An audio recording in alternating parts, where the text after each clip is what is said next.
celebrating the power of possibility. My name is Reico Hopewell, and I believe that anything is possible.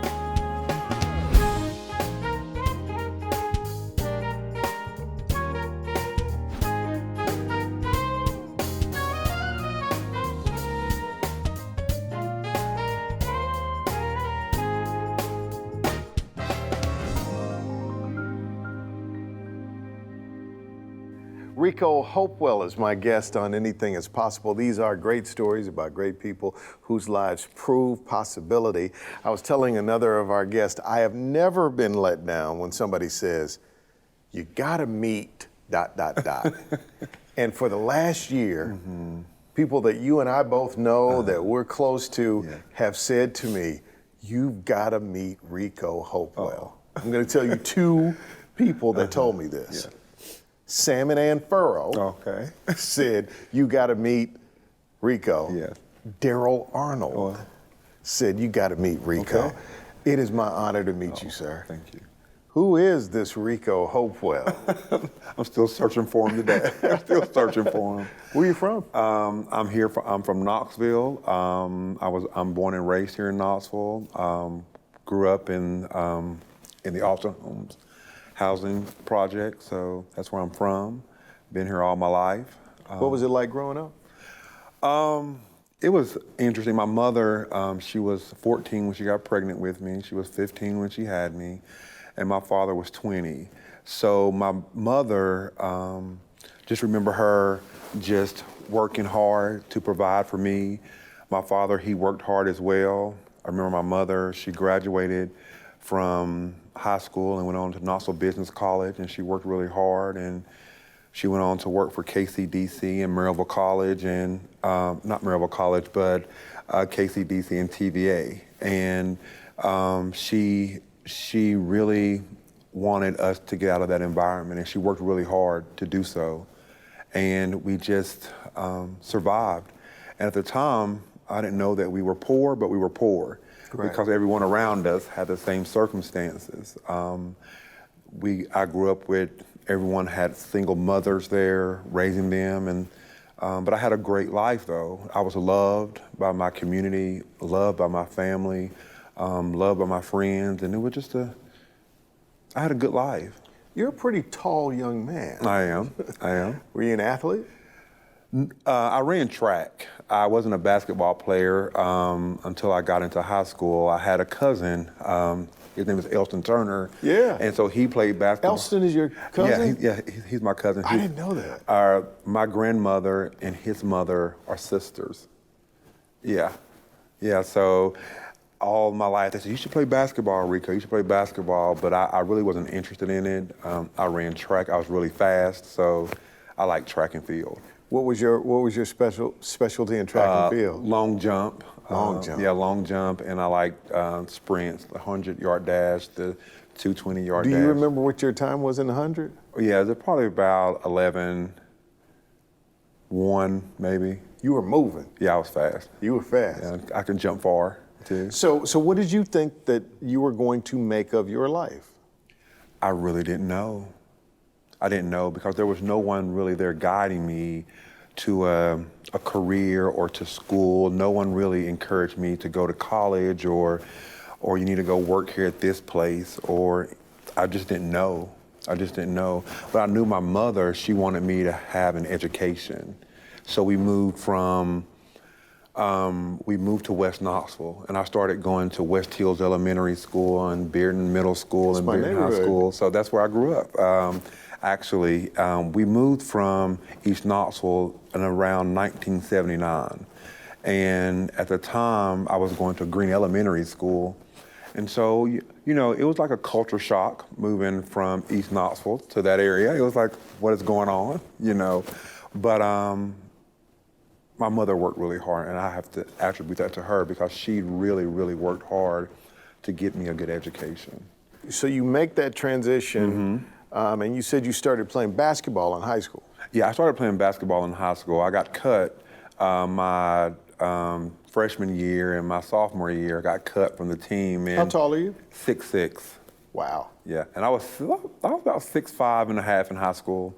And I just remember a friend of mine, and he just talked about their family, came to me and said, hey, you should try for basketball again. I said, well, I don't know. And then the coach came and asked me to try out too as well. So I tried out, made the JV team, but quickly I got on the varsity team because one of my teammates, he had got hurt. And so I started varsity, and I excelled pretty fast. Was that Jay? Yeah, it was Jay. Yeah. I heard Jay is one of your dear friends. He's a close friend of mine, and he believed in me. And at the time, my life was in a huge transition. My mother was in a transition in her life. She had her own struggles too as well. So that's how I started living with the Furrows, because they invited me over one day and said, hey, you want to stay with us? And I was like, well, this is a lot to take in. But so we played basketball together, and we went to camp together, and we became really good friends, and we're still good friends today. Wow. Still great friends, actually. My understanding is that at some point you end up homeless. Yeah, I ended up homeless. So why don't we take a break here, because I'm trying to figure out. So your life takes a turn. You move to West Knoxville. You're playing basketball, and then you almost have a different stroke scenario. You get taken in by this, pretty influential and wealthy family in town. How does that guy end up homeless? We'll find out. You're watching Anything is Possible. Possibility powered by Pilot Flying J, Covenant Health, Home Federal, and the Knoxville News Sentinel. Coming up. And things got overwhelmed, and I tried to commit suicide at Maryville College. So you get a full ride to Maryville College. I did. I got a full ride to Maryville College, and at the time I was living with the Furrows, and they were preparing me to go to school, preparing me for the ACTs and the SATs, which I excelled in on those tests. And so I had a full ride scholarship to Maryville College, which I had a partial scholarship to run track at UT, but I turned that down to play basketball. And so I think it was in October of 1991. It was just a lot going on in my life at that time. I was never prepared to go to college, really. I wasn't prepared from childhood to go to college, and things got overwhelmed, and I tried to commit suicide at Maryville College. What was that day? What happened that day where you just said, I'm going to end it, and how were you going to end your life? Well, there were some things that were taking place in my life, and the old behaviors had came to surface, and so I felt a lot of guilt and shame in my life, and so I felt as though no one loved me. My father really wasn't in the picture, so I just felt unloved. I felt defective. I just felt a lot of emotions, and so I just said, you know what? The world and people would be better without me. So I had taken a bottle of pills, and I had actually died, and I had went to Fort Sanders Hospital, and they had to pump my stomach and bring me back to life. Good gracious. That was one of the times that I had tried to commit suicide. I tried to commit suicide 4 times. Why do you think you were unsuccessful 4 times? Because God had other plans for me. My God. God had other plans for me. Do you remember what the catalyst was for each of those attempts? I do. The pattern was not loving myself, not feeling as though people love me, feeling insecure about myself, battling my own internal demons, which I didn't have anyone to talk to at that time, and I thought that my life would be better, or people's life would be better without me. And so that's when that's why I continued to attempt suicide. So you got into drug addiction as well. I did. What drug took you down? Well, I began using crack cocaine in 1992, shortly after my father was murdered. My father was murdered May 16, 1992. And, my father was a man who, he worked for the state. He was this big man, everybody loved him. I looked just like my father. And I was kind of a little bit scared of him. I didn't want to let him down. But after he was killed, I really fell in love. No one was there to protect me. No one was there for me. And so I was on my way down to Florida with some friends at the time, and I experimented with crack cocaine, and it was a 15-year battle. 15 years, Just for Rico? 15 years. 15 years of what? Of crack use, of in and out of institutions, suicide attempts, homelessness. That's when I became, living outside, eating out of trash cans. You? Yeah. This guy right here? Absolutely. Eating out of trash cans? Oh, yeah. Chasing the next high? Chasing the next high. 15 years. I was the same person that you see now that you may see panhandling at the stores or just walking down the street and you talking to myself. I almost lost my mind. You? Yeah, yeah. So, how do you get out of that?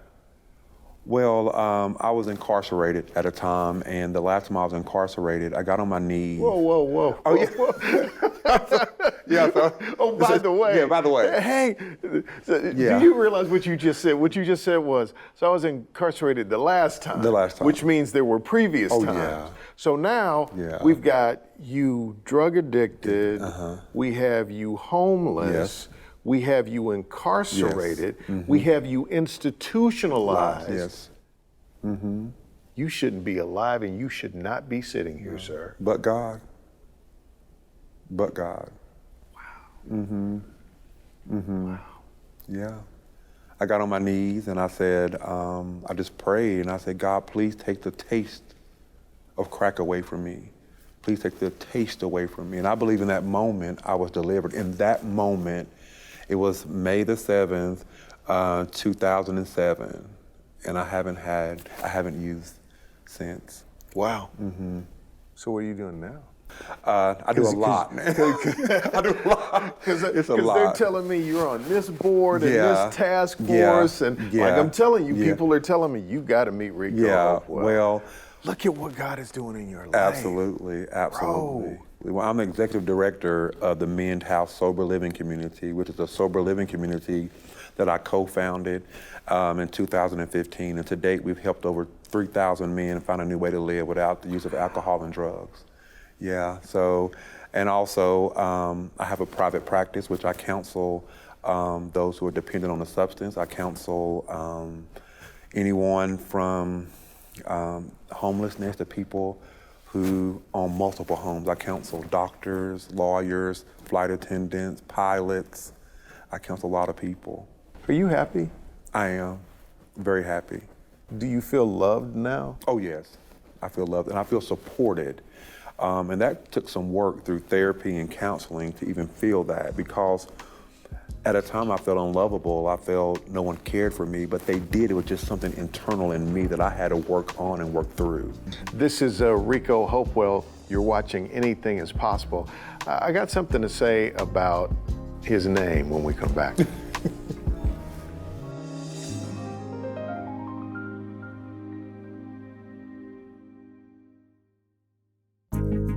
Your name is Hopewell. And there was a time when you had no hope and you were not well. That's right. And now you have hope and you're doing well. Doing well. I am. So living up to your name. Have you ever thought about your name that way?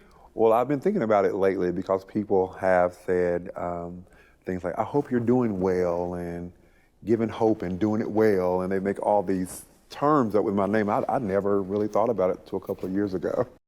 I'm rock bottom. We're sitting down talking. You're trying to release me into a new possibility for my life. What do you tell me? What do you teach me? Well, first I would have to just figure out what's going on and how did you hit rock bottom. And then after that, we would just talk a little bit and tell me your goals and your aspirations. What are you good at, your assets, your strengths, and then we'll see how we can achieve that. And just to empower you and tell you that anything is possible. That's what I say a lot too. But just anything is possible, and just trust God.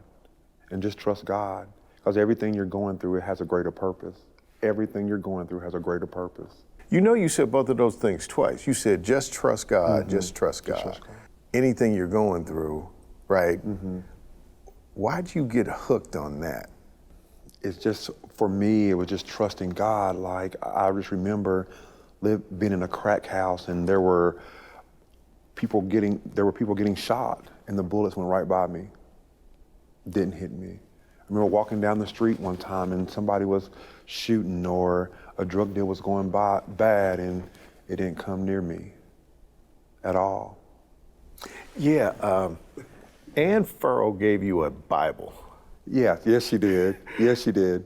Yeah, and Miss Furrow, I have a hard time calling her Ann, but Miss Furrow played a very intricate role in my life because she saw something in me that I didn't see in myself, and she still tells me that today. She still tells me that today. But she gave me this Bible in 1991. I think it was, I want to say around March, because it's in the front of the Bible. And that is the only thing that I have, the only tangible object I have from my past, really. The only thing from my school yearbooks to all my annuals to pictures of my family. That is the only thing that I have really that's tangible. And yes. So you had that Bible as a crack addict? Oh yeah. Absolutely. When you were homeless? Yeah. Would you read it? Would you look at it? Well, my mom had it when she got better. She had it down in her basement, and I would read it under the influence. Really? Yeah, I would read it while I was high. What was that like? Oh, it's just that's a whole nother segment. That's a spiritual warfare. Right. But God was speaking to me even then. I'm trying to think about you reading the Bible while you're high, and the war that's going on. It was a war. But something inside you wanted that even there. Absolutely. Because I knew no one ever really told me that I would be here the rest of my life. No one told me that. No one told me that I would be using drugs the rest of my life. No one told me that. I told myself that. Because everybody believed in me. They would say, Rico, why are you getting high? Rico, you know you better than this. No one ever really talked down to me or back to me. I talked down to myself. And people empowered me. There were people, my best friends would come looking for me in places I knew they shouldn't be. They would come looking for me. They loved me. And I have some of the same friends. I've had some of the same friends for 40 years. And that's when I really knew that last time I was incarcerated, something had to change. And I had an aunt who loved me unconditionally. She fought for me. She told everybody, leave me alone. I could go in her house and sleep when I had been up for 7 days in a row without sleep. I would knock on her door and she would let me in. And she loved me unconditionally. She was the one person that loved me when I would go to jail. What's her name? Ann Cannon. She's passed away now. That's my Aunt Ann. Yeah, since I was a kid, she was the one who believed in me when people talked about me. She was the one said, leave that boy alone. He's gonna be okay. And she passed away in 2011. And one of her hopes and dream was to see me sober, and she did. I was able to take care of her while she was passing away. And were you with her when she passed? I was there at the hospital. Yeah, and my cousins, which I grew up with my cousins, they were like my brothers and sister. They were my brother and sister, and we were all there with her, and she had all of us there. Yeah, she had all of us there, but she was my saving grace. She saved me a lot. She wrote me once a week when I was in jail. She sent me cards. She sent me like St. Patrick's Day cards or President's Day cards. She loved me. She did, and I knew I was loved by her. I knew I was loved by her. Was that the quality of love that you needed access to break? Yes. Because she would always cook for me. Like she would, even when I was in my active addiction. Don't just say cook, be specific. This is what she cooked. Yeah. Well, she would cook. She would fry me some chicken, make macaroni and cheese, greens, candy yam, cornbread, and some Kool-Aid. That's what she would make for me. And it got me every time. Every time. It nurtured my soul. Like it just did something for me. And I went to sleep for a few days after I ate her food, because it was really soul food. It was for my soul. And, I miss her so much. I miss her. Do you think you were assigned to love in that way? Yeah. Right? Absolutely. Sounds like in your ministry. Yeah, absolutely. That's what you do for people. men come in who are just broken and hopeless and homeless, and they come in with their clothes on their back. I mean, that's, if that. Some have come in with just shorts on, and they just say, Rico, I need help. I need help. And so, sometimes I just, I tell them, come on in, let's feed you something, let's eat. Let's eat. I make some, I'll cook for them, or we'll order food, and bring it in.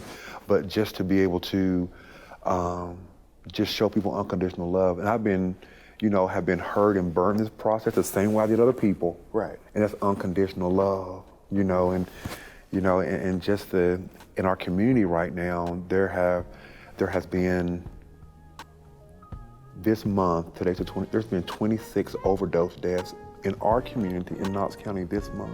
Wow. And this year there's been 92. Wow. Last year there was 300 and something. Wow. And so when people call me and say they need help, I'm there because somebody helped me. Yeah. You've helped 3,000 Ricos. Yeah, 3,000, yes, absolutely. You're helping yourself. Yeah, helping myself, and it's beautiful. I'm so proud of you. Thank you. And I can see the light of God's love and all the love that has conspired to bring you to this moment, and I wish you well. Nothing but abundance and blessings. Thank you. Thank you for sharing your story of Thank you for possibility. having me here. Thank you.